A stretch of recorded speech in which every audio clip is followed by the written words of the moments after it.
This morning, so many are still watching Minneapolis as we wait for the next steps following Derek Chauvin's conviction. Yeah, and new this morning, we are hearing from an alternate juror from that trial. Why did you think he was guilty? What led you to that belief? I just felt like the prosecution made a really good, strong argument. Dr. Tobin was the one that really did it for me. He explained everything. I understood it.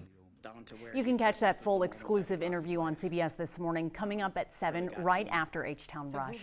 Meanwhile, today is the funeral for 20-year-old Daunte Wright, who was shot and killed just miles from the courthouse where Chauvin's trial took place. The two incidents are forever linked now.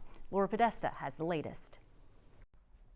Just one day after former police officer Derek Chauvin was found guilty in the death of George Floyd, the Department of Justice announced an investigation into the Minneapolis Police Department. The U.S. Attorney General says it will look into whether the Minneapolis PD engages in unlawful policing and discrimination. The challenges we face are deeply woven into our history.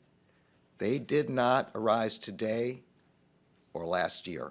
As people continued to flock to the site where George Floyd took his last breaths, there is renewed pressure on Minnesota lawmakers to reach a deal on police reform. They're hoping to hammer it out by next month's one-year anniversary of Floyd's death. Maybe have a chance to intervene and stop what happened to George Floyd and stop what happened to Daunte Wright. Wright was shot and killed by a police officer during a traffic stop in nearby Brooklyn Center, Minnesota. The officer who pulled the trigger allegedly mistook her pistol for her taser. Mourners could be seen at a wake for the 20-year-old yesterday ahead of his funeral today. And as police reform takes center stage nationwide, today Houston's new police chief is expected to update city council on changes here. And Mayor Turner says that he'll address reform next week.